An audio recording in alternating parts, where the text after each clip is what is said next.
So we got Visa, right? Economic toll booth, the one that basically controls the ways and the passage of money. It's them. Obviously, you got MasterCard, stuff like that. But you look at the back of your card, it's Visa or it's MasterCard, right? They're controlling the bread. And they're getting paid on every transaction. So Visa, down 10%, as we see here. Year to date, currently 310. We have hit that 10% off price here at 337. And again, we look at here, almost screaming by me, especially when we got this 100 weekly moving average that's been hit. It's currently trading right below it, 4% under it. Daily has been telling you opportunity after opportunity. Hey, I'm here, buy me. But again, weekly is showing that strong opportunity right there for it.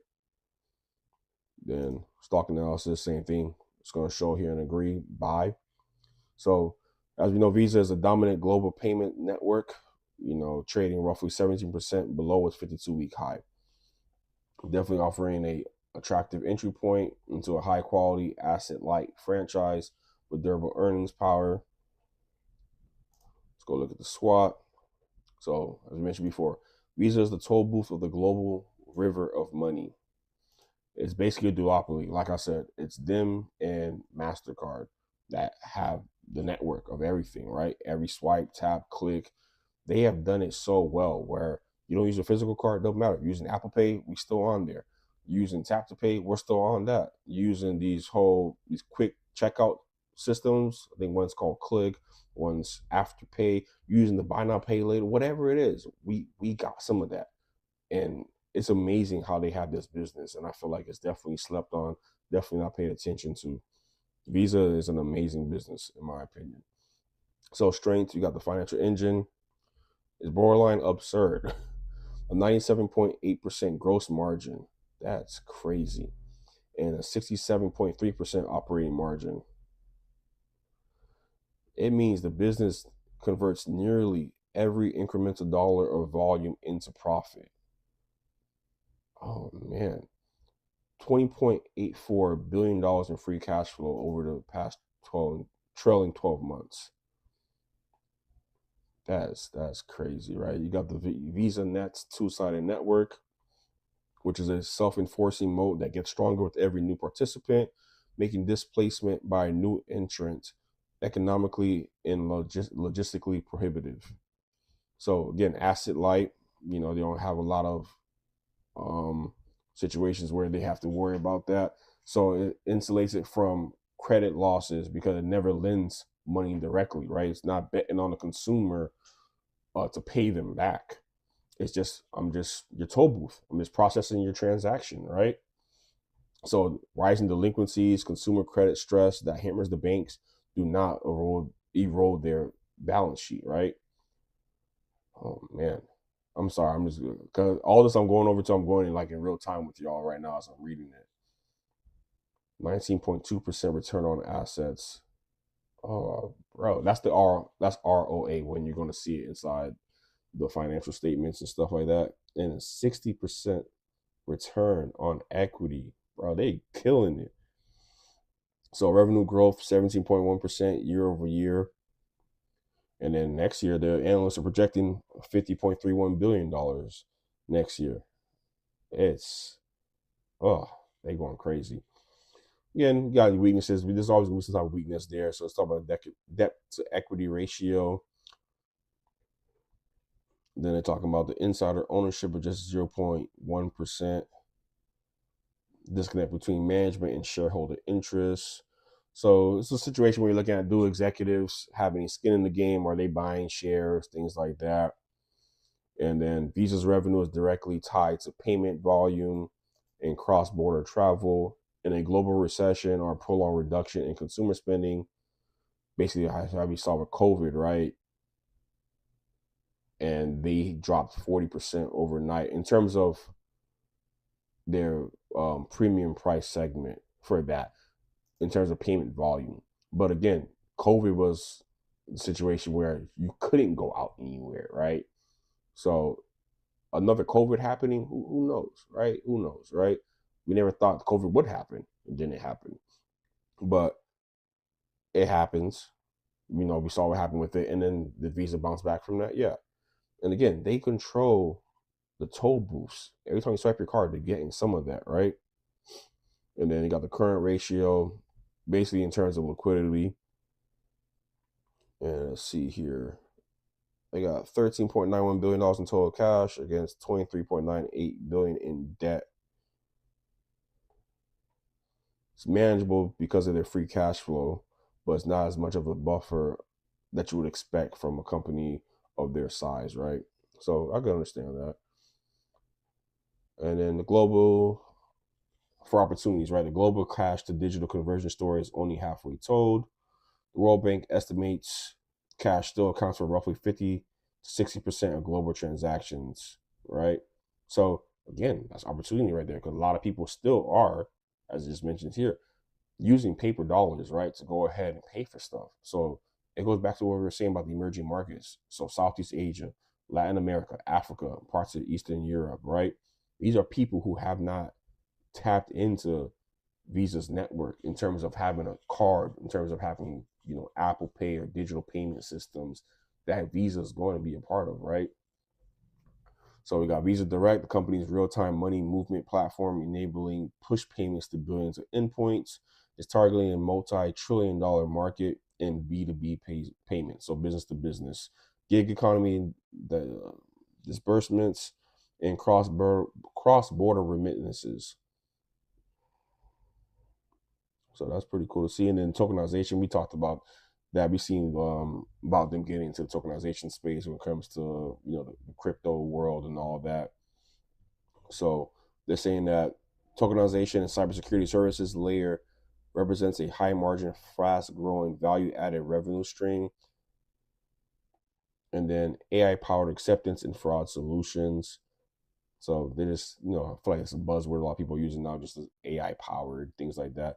But basically just showing that they're tapping into AI and being able to use that and find a way to integrate it into their system.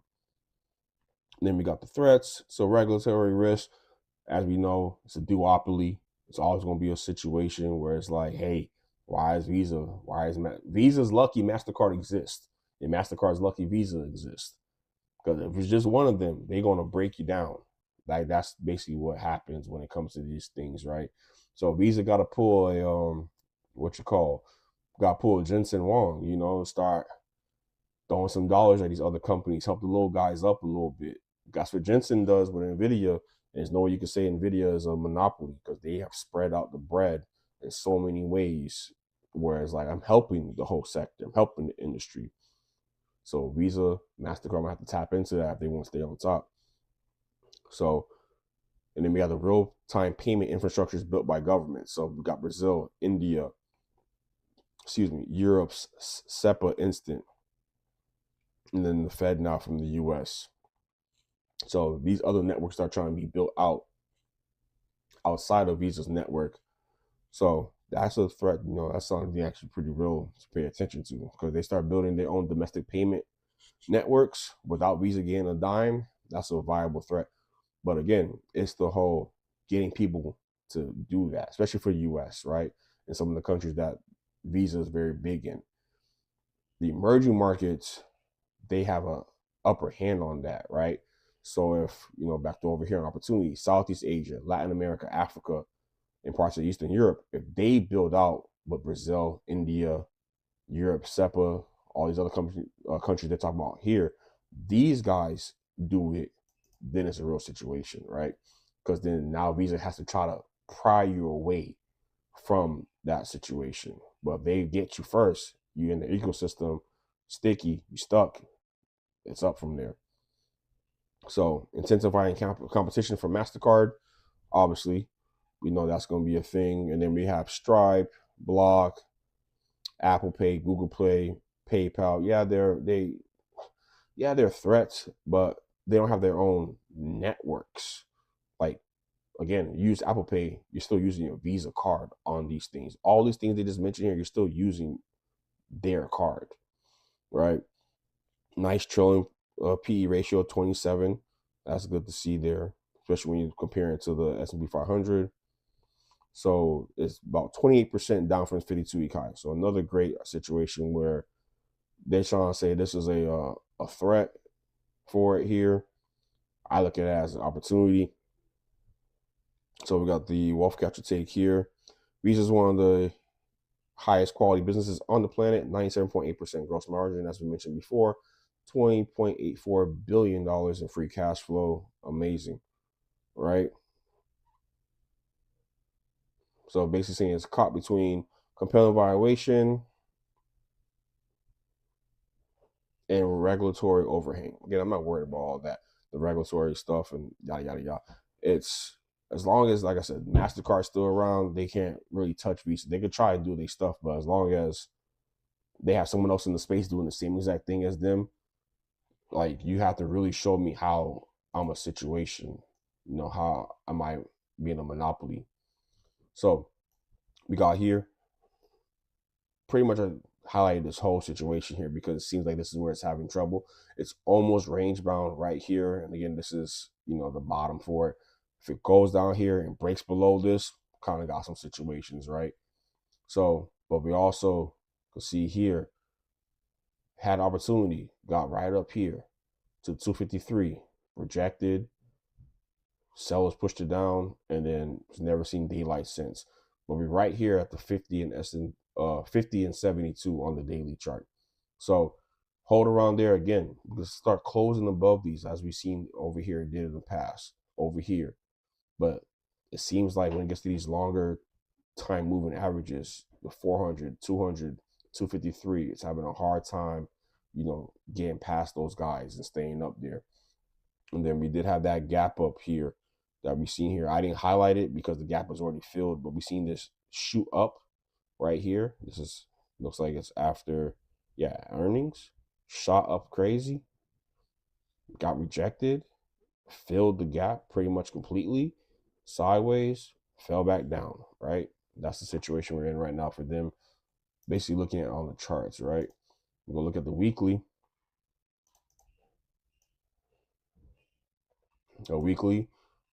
That same consolidation one that we pointed out, this is what it looks like on the weekly chart.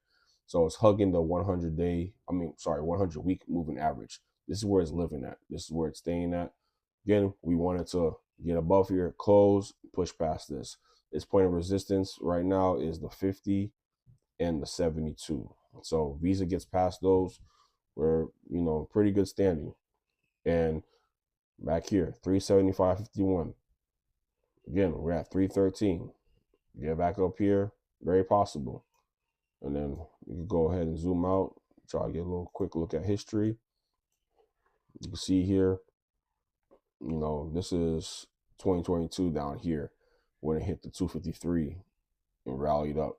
But you see here, pretty strong, staying above the 50 week. When it hit 50 week back here in August of 2024, stayed up, got real close back here in April of 2025, then shot back up. But you can see, stay strong. So this is the first time in a long time. This is the first time in about 2 years that we've hit a moving average, right, and get below it. So it started right around here towards the fall of last year, where we started breaking past these moving averages to the downside. And now we're firmly underneath one and kind of sitting at the 100. So that's why definitely popped up on my radar as a name to look at.